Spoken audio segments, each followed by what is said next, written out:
ओम शांति।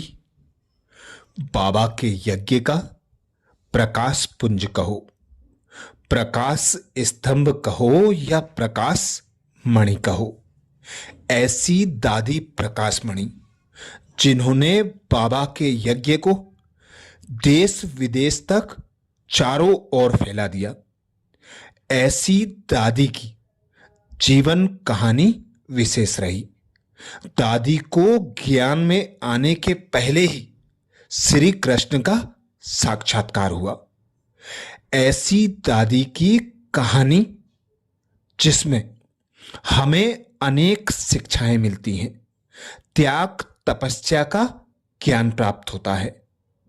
दादी प्रकाशमणि उर्फ कुमार का दादी प्रजापिता ब्रह्मा कुमारीज ईश्वरीय विश्वविद्यालय की दूसरी मुख्य प्रशासिका रही। मम्मा के बाद साकार में यज्ञ की प्रमुख दादी प्रकाशमणि रही। दादी 1969 से 2007 तक संस्था की मुख्य प्रशासिका रही। इसी समय में दादी जी के नेतृत्व में बहुत सी गीता पाठशाला और राजयोग सेवा केंद्र खुले। दादी का लौकिक नाम रमा था। रमा का जन्म उत्तरी भारतीय प्रांत हैदराबाद सिंध, जो अभी पाकिस्तान में है, वहां 1 सितंबर 1922 को हुआ था। उनके पिता श्री विष्णु के बड़े उपासक और भक्त थे। रमा का भी श्री कृष्णा के प्रति प्रेम और भक्तिभाव रहता था। रमा केवल 15 वर्ष की आयु में पहली बार ओम मंडली के संपर्क में आई, जिसे 1936 में स्थापन किया गया था। रमा को ओम मंडली में पहली बार आने से पहले ही घर बैठे श्री कृष्ण का साक्षात्कार हुआ, जहां शिव बाबा का लाइट स्वरूप भी दिखा था। इसलिए रमा को आश्चर्य हुआ कि यह क्या और किसने किया। शुरुआत में बहुतों को ऐसे साक्षात्कार हुए थे। यह 1937 का समय बहुत ही वंडरफुल समय था। रमा की दिवाली के दौरान छुट्टियां थीं और इसलिए उनके लौकिक पिता ने रमा से अपने घर के पास सत्संग में जाने के लिए कहा। असल में इस आध्यात्मिक सभा अर्थात सत्संग का गठन दादा लेखराज, जिन्हें अब ब्रह्मा बाबा के नाम से जाना जाता है, उनके द्वारा किया गया था, जो भगवान स्वयं शिव बाबा द्वारा दिए गए निर्देशों पर आधारित थे।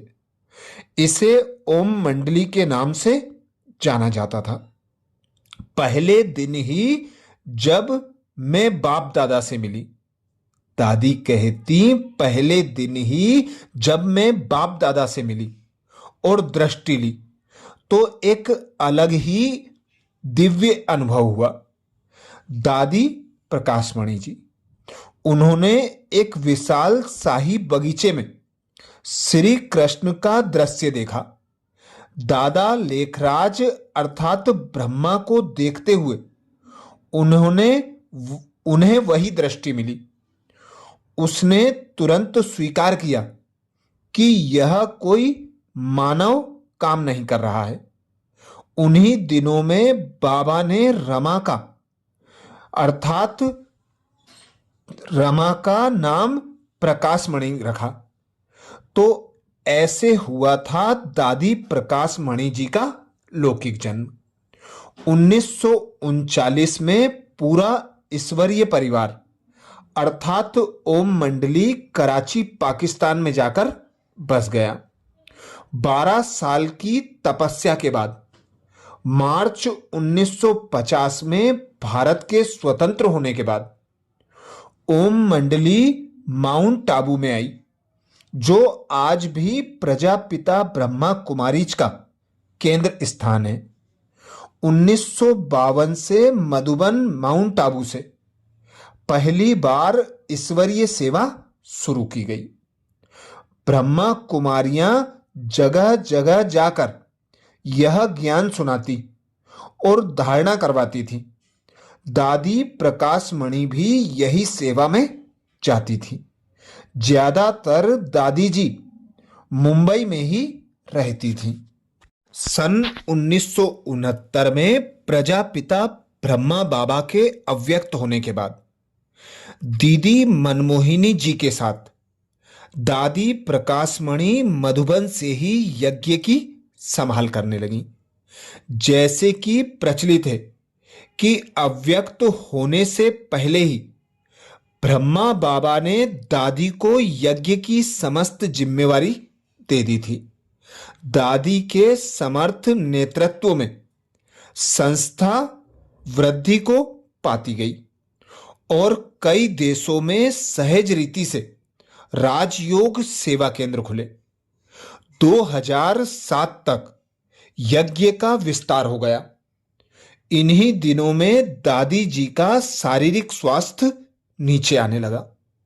जुलाई 2007 के अंत में ही उनको हॉस्पिटल में रखा गया और 25 अगस्त 2007 में सुबह के करीब 10 बजे दादी जी ने अपना शरीर त्यागा।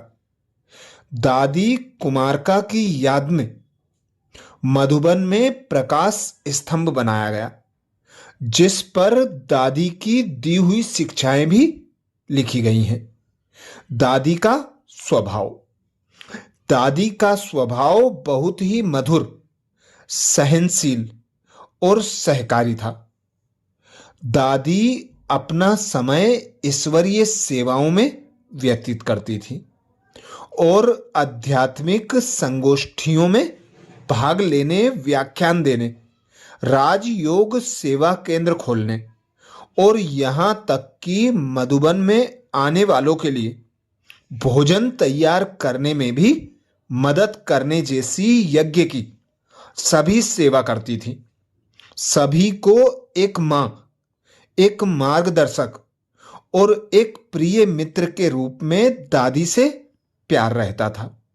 हालांकि दादी की खासियत थी कि वो सारे ब्राह्मण परिवार को अपना परिवार मानकर उसकी पालना करती थी। कोई भी अजनबी नहीं है, हम सभी एक पिता के बच्चे हैं, वह सदा यही कहती थी। दादी प्रकाशमणि जी की कुछ विशेष शिक्षाएं। सारा विश्व हम सभी आत्माएं, सारे विश्व की हम सभी आत्माएं एक बाप के बच्चे हैं, कोई भी पराया नहीं है।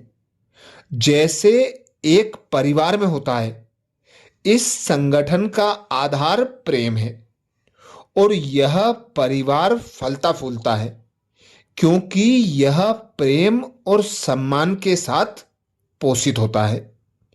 केवल एक शक्तिशाली आत्मा ही प्रेम दे सकती है।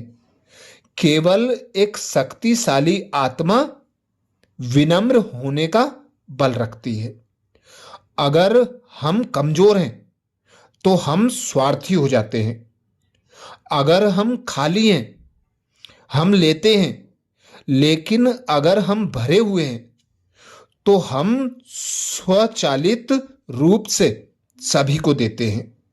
यही हम शिव बाबा के बच्चे ब्राह्मणों की प्रकृति है।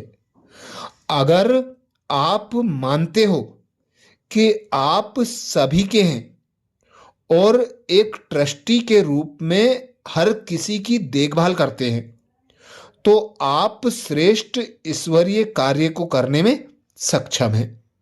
लगाव होने के बजाय निस्वार्थ प्रेम होना चाहिए। प्रजापिता ब्रह्मा कुमारीज ईश्वरीय विश्वविद्यालय की मुख्य प्रशासिका रहीं दादी प्रकाशमणि जी, जो कि देश विदेश में चल रहे 4,000 से भी अधिक सेवा केंद्रों का संचालन कुशलता पूर्वक करती थी। सभी ब्रह्मवत्सों के लिए वे प्रेरणा स्रोत थीं। अनेक सशक्त गुह्य आध्यात्मिक रहस्यों को मधुर व सरल शब्दों में स्पष्टता पूर्वक चित्रित करने का विशेष वरदान दादी प्रकाशमणि जी को प्राप्त था। अति व्यस्त रहते हुए भी ज्ञान सागर की तह में जाकर अनेक ज्ञान रत्नों को निकाल ब्रह्मवत्सों को सजाने संवारने को आप भूलती नहीं थी। ईश्वरीय सेवा ही आपकी श्वास थी, परंतु ज्ञान के अन्य विषयों में भी आप अग्रिम स्थान पर हैं। इनके मुखारविंद से निकली ज्ञान धारा ने अनेकों के जीवन में उमंग उत्साह भरा। आपके प्रवचन से तीव्र पुरुषार्थ करने का प्रोत्साहन मिलता है। आपके अनेक प्रेरणादायी प्रवचनों से अनेक आत्माएं आज भी आध्यात्मिक पुरुषार्थ में श्री वृद्धि कर रही हैं। जिन्होंने भी दादी जी की पालना ली, उन सबके सामने दादी जी की वह मुस्कुराती हुई निश्चल मूर्ति सदा ही स्मृति पटल पर घूमती रहती है। दादी जी में अनेक विशेषताओं के भंडार थे। दादी सदा कौमार्य अर्थात पवित्र जीवन में रहने वाली थी। उनका लौकिक नाम रमा, लेकिन ब्रह्मा बाबा ने दादी जी की कोमल और पवित्र जीवन को देखकर उन्हें बहुत प्यार से कुमारका कहकर बुलाया। अलमाइटी बाबा ने दादी जी को प्रकाशमणि नाम दिया। दादी जी लाइट माइट से संपन्न चमकती हुई मणि के समान पूरे विश्व में अपने दिव्य प्रकाश की किरणें बिखेरती रहीं। बाबा से मिला हुआ ज्ञान दादी जी के जीवन में प्रैक्टिकल में दिखाई देता था। एक बल एक भरोसे में नंबर 1 दादी की बुद्धि कहां भी अटकी नहीं, ना अटकी ना चटकी। उन्होंने कभी किसी देहधारी को सहारा नहीं बनाया। सदा एक बल एक भरोसे के आधार पर हर कार्य में सफलता प्राप्त की। उन्होंने अपने मार्गदर्शन में एक बल एक भरोसे के आधार पर यज्ञ का इतना बड़ा विस्तार किया। ओम शांति भवन से लेकर ज्ञान सरोवर, शांतिवन, मनमोहिनी वन आदि का जो विस्तार हम अभी देख रहे हैं, यह उनके दृढ़ संकल्प एक बल एक भरोसे का प्रत्यक्ष प्रमाण है। वे संपूर्ण निश्चय बुद्धि निश्चिंत स्थिति में रहती थी। सदा यही ध्यान रहता कि करनहार में आत्मा हूं, करण करावनहार बाबा है, हम निमित्त हैं। उनके बोल व चलन में कभी मेपन नहीं आया। दुआओं के भंडार की मालिक दादी जी के पास दुआओं का भंडार था। वे सदा कहती थी, मुझे तो बाबा की और आप सबकी दुआएं चला रही हैं। दादी जी के पास दुआओं का जैसे भंडार भरा था। वे सबको समय पर साथ देती, सुख देती। उनके दिल में हर एक के प्रति सहानुभूति थी। उन्होंने अपने संकल्पों को सदा शुद्ध और श्रेष्ठ रखा, इसलिए दुआएं जमा होती रहीं। अंतिम समय भी शरीर के हिसाब किताब को दुआओं के बल से सहज पार कर लिया। उन्हें कभी दुख दर्द की महसूसता नहीं हुई। दादी ने अपने कर्मों से, गुणों से, संबंध से, सच्चाई सफाई से सबकी दुआएं ली। दादी हमेशा कहती, मुझे तो बाबा की और आप सबकी दुआएं चला रही हैं। जिसके सिर पर बाबा की दुआओं का हाथ है, उनका सिर कभी भारी नहीं हो सकता। वे सदा बेफिक्र बादशाह रहते हैं। मुरलीधर की मुरली पर अधिकार। बाबा जब अव्यक्त हुए तो दादी जी के ऊपर ज्ञान का कलश रखा और दादी जी को मुरली सुनाने का जैसे अधिकार दे दिया। दादी मुरली को अंदर में समाकर ऐसे सुनाती जो सबको ज्ञान डांस करा देती। मुरली से ही सबके दिलों को जीत लेती। दादी के अंदर सदा यही रहता था कि कुछ भी हो जाए, मैं बाबा की मुरली क्लास में जाकर जरूर सुनाऊं। दादी ने अपने नाम से बाबा का नाम बाला किया। सदा यज्ञ स्नेही और यज्ञ की रक्षक थी दादी।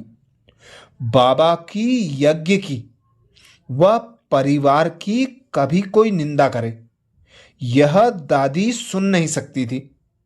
दादी इसे महापाप समझती थी। दादी सदा यज्ञ रक्षक बनकर रही।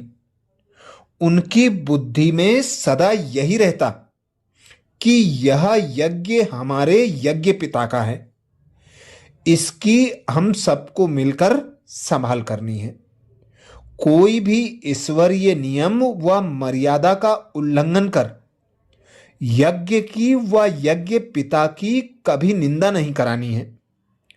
अगर कोई ब्राह्मण कुल की मूल मर्यादाओं का उल्लंघन करता तो वे शक्ति रूप बनकर निर्णय लेती। साकार बाबा ने तो अपने आप सब कुछ करके अपने आप को छिपाया, लेकिन दादी ने बाबा को छिपने नहीं दिया। यज्ञ के लिए, बाबा के लिए उनका अति प्यार रहा। इसी प्यार के पीछे उन्होंने पूरे विश्व को कुर्बान करा दिया। इस महान यज्ञ की दादी ने दिल से संभाल की। यज्ञ सेवा करने के लिए कितनी आत्माओं को लायक बनाया। शिव बाबा का भंडारा सदा भरपूर रहे, यही उनका लक्ष्य रहा। कर्मों के बंधन से मुक्त, सदा निर्लिप्त और न्यारी रही दादी जी। दादी जी ने शुरू से ही यही लक्ष्य रखा कि मुझे बाप समान विकर्माजीत, कर्मातीत और अव्यक्त बनना है। वे किसी भी कर्म के बंधन में कभी नहीं बंधी। उनका कुछ भी अपना नहीं। उनकी सदा न्यारी, निर्लिप्त, निर्विकल्प और निरहंकारी स्थिति रही। विघ्नों को वे सदा खेल समझती। कभी किसी विघ्न में घबराई व मूझी नहीं। सदा ध्यान रहा कि यह विघ्न आया है हमें और अनुभवी बनाने, आगे बढ़ाने। ऐसे समय पर उन्होंने केवल योग को ही आधार बनाया। यज्ञ के सामने कोई भी पेपर आया तो वे सबको योग में बिठा देती और सफल हो जाती। सच्चाई और सफाई की प्रतिमूर्ति दादी जी को सच्चाई बहुत पसंद थी। उन्होंने सच्चे दिल से साहेब को राजी कर लिया और उनके तख्त की अधिकारी बन गई। उनकी सच्ची दिल, सरल स्वभाव हम सबके दिल दिमाग को ठंडा करने वाला है। सच्चाई सफाई के कारण दादी जी के चेहरे पर कभी थकावट के चिन्ह नहीं दिखाई दिए, कभी दिमाग गर्म नहीं हुआ। सदा चेहरा फूल जैसा मुस्कुराता रहा। दादी सदा स्वच्छ और साफ रही। उनमें अभिमान का कभी अंश नहीं देखा, कभी मैंपन के आवाज में नहीं देखा। यह मेरा है, यह अटैचमेंट नहीं देखी। किसी भी प्रकार का अहंकार दादी में नहीं था। मान अपमान निंदा स्तुति में समान जैसे ब्रह्मा बाबा ने किया, वह सब दादी ने भी प्रैक्टिकल में किया। दादी से सबका प्यार इसलिए है क्योंकि वे सदा न्यारी और प्यारी रहीं, देह में रहते हुए निर्लेप रहीं। मान अपमान निंदा स्तुति का असर उन्हें कभी नहीं हुआ। इतना न्यारा रहना, प्यार से परमात्म प्यार की शक्ति खींचना, यह बड़ी कला है। इसमें दादी नंबर 1 चली गई। जो बाबा मम्मा ने किया वह दादी ने करके दिखाया। उनकी कोई महिमा करे या ग्लानि, वे सदा मुस्कुराती रहती। कभी उनके चेहरे पर कोई फीलिंग वाले चिन्ह नहीं दिखाई दिए। गंभीरता और नम्रता के गुण से परिपूर्ण जैसे मम्मा कुमारी होते हुए भी सबको अपनी मां लगने लगी, ऐसे दादी को भी सब मुन्नी मां कहते थे। उनमें रूहानियत, गंभीरता और नम्रता ऐसे झलकती थी जो कुमारी होते भी मां बन गई, गुणवान बन गई। बाबा मम्मा को जो कहना हो वह पहले दादी को कहते। दादी के ऊपर बाबा का शुरू से अधिकार रहा। सदा मैं और मेरेपन से दूर समर्पण लाइफ थी दादी की। दादी की सदा ऐसी समर्पण लाइफ रही जो वे मैं मेरेपन से दूर रही। जैसे मम्मा ने कभी किसी की कमियों को नहीं देखा, ऐसे दादी ने भी कभी किसी की कमी नहीं सुनी, न देखी। पालना भी मम्मा बाबा के समान दी। दादी जी सबका ध्यान रखने में, हर बात में एक्यूरेट रहने में, जो बाबा सेवा कहे वो तुरंत करने में, जो इशारा मिला वो मन वाणी कर्म से पालन करने में दादी नंबर 1 थी। बाबा ने पहले दादी जी को ही जापान और हांगकांग की सेवा पर भेजा था। स्वमान में रहने वाली और सबको सम्मान देने वाली दादी अपने स्वमान में सदा रही, लेकिन छोटे हों या बड़े सबको सम्मान दिया, अपने से भी आगे रखा। अपनी मीठी ब्रज इंद्रा दादी को, निर्मल शांता दादी को, दीदियों को दादी जी ने सदा आगे रखा। पहले आप करने में बड़ी दिल, सच्ची दिल, यह दादी का जैसे निजी संस्कार था। दादी सदा आज्ञाकारी, वफादार, ईमानदार होकर रही, इसलिए निमित्त बनने की जैसे दादी को गिफ्ट मिली।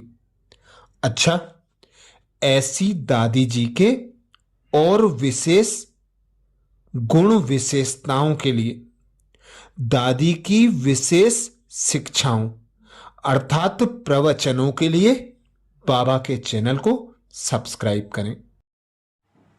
दादी जी को 17वें पुण्य स्मृति दिवस पर हम सब भाई बहनों की ओर से सत सत नमन। अच्छा, ओम शांति।